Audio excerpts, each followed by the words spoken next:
Everything's different. Nothing has changed. This is the Great Mosque on the corner of Fournier Street and Brick Lane in the parish of Spitalfields, Whaitechapel, London E1. It's lunchtime. The service in the mosque is over at 10 to 2. Plenty of time to hurry back to the little garment factories of Whaitechapel to make shells for coats and suits and jackets that sell to the middleman at £2 a throw. Across the Whaitechapel Road in Fieldgate Street, they pray in a prefab. On Ramadan, when there's a full house, they pray in the street.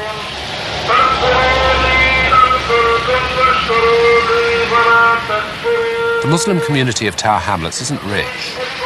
20,000 Bengalis, almost 1/7 of the population of the borough.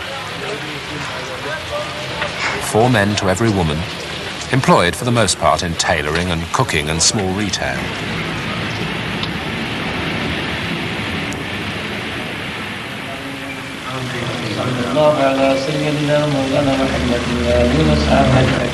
When they bought the Fournier Street Mosque 5 years ago, they pulled out the pews. They've kept the gallery, though, at any rate for the time being.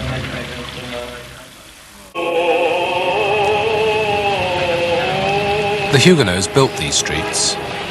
They gave Spitalfields its second grandest church. They gave it street names. And they gave it the rag trade. So it goes. The first generation clings to religion and tradition to win respect from the host community.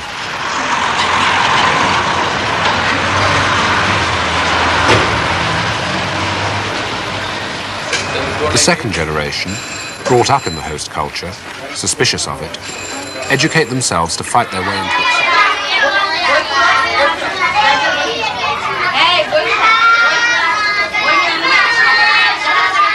The migrant community struggled to set up its own schools, reinforcing the culture of exile with the values of the homeland.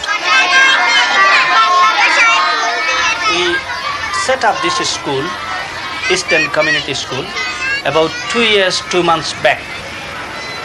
We have seen that the state-run schools in this country never teaches the language of our people, the religion of our people, the culture and tradition of our people, the history of our people.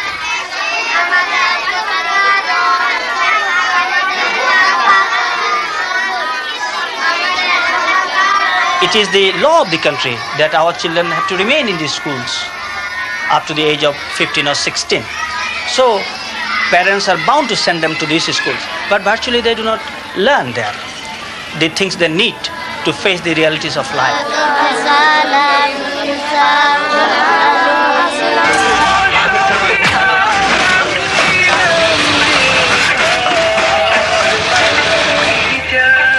For the 16-year-old immigrant, this is reality. An upstairs room in Fashion Street or the Whaitechapel Road. It always was reality. A survey in 1901 shows 25,500 Jews employed in tailoring. Over 40% of the workforce.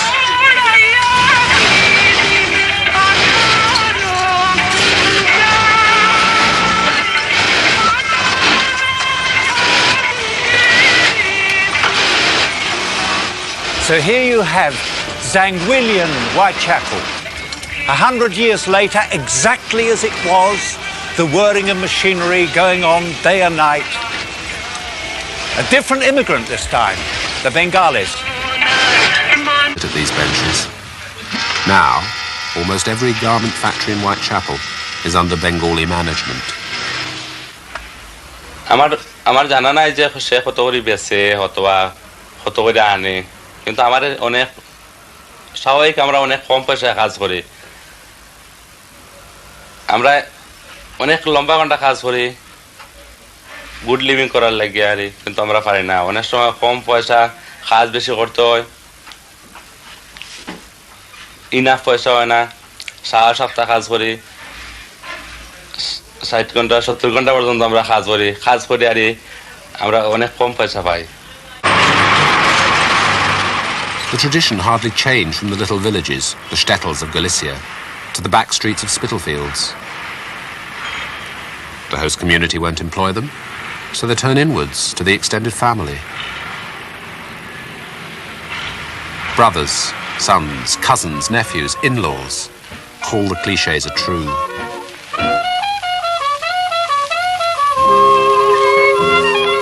Whaitechapel, my Whaitechapel. The GLC has encouraged Bengalis to move away from Spitalfields.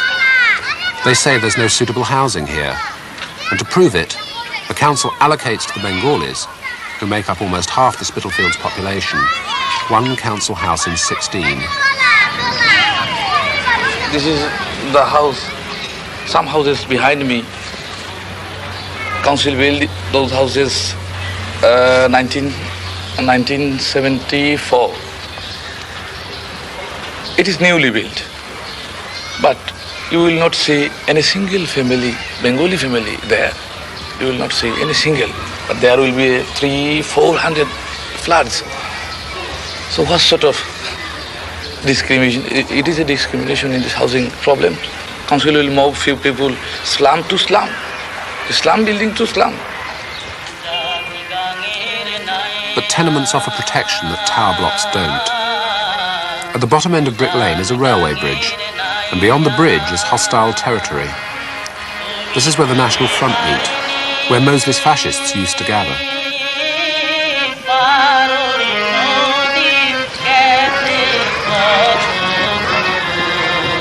This side of the bridge, the immigrants protect themselves by recreating village life.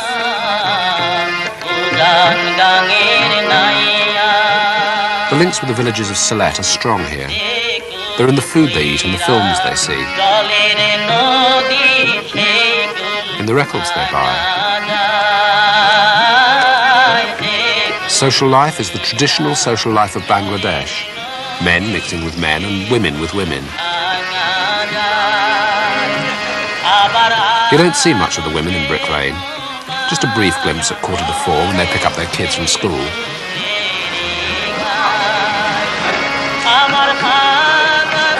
I think the reason is the way in which Asian culture has always been, where the woman, in fact, not just to the host community, but led quite a segregated life. When you compared her life with a man, for instance, and it was more or less accepted that her place was at home and should be tending to the children and to the home life. I think there's a difference when she does come here, because more often some of them at least are forced to do work that host women do, and here it's more an economic reason rather than wanting to work.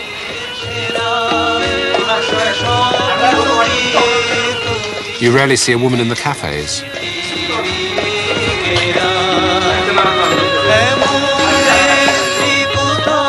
Saturday afternoon in Brick Lane is like a village in East Bengal.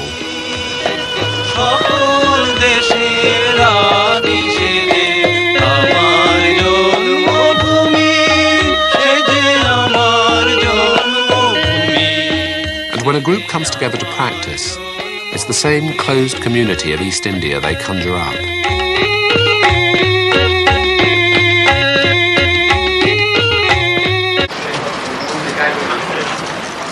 Food cemented the Bengali society too. In one sense, food was the midwife to London's Asian community.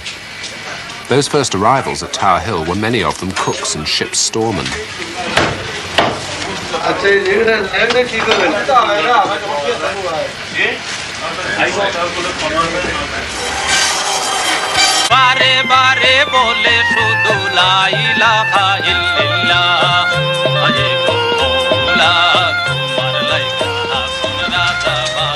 They're here to earn money to send to the villages of Sylhet.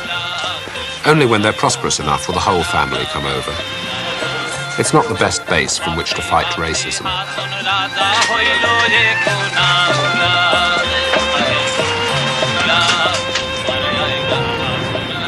And as the tide of prejudice draws back beyond the Brick Lane Bridge, it uncovers the real problem. There are some old Jewish people here who belittle the problems of the Bengalis. After all, there's a welfare state now, and trades unions. Not like the 30s.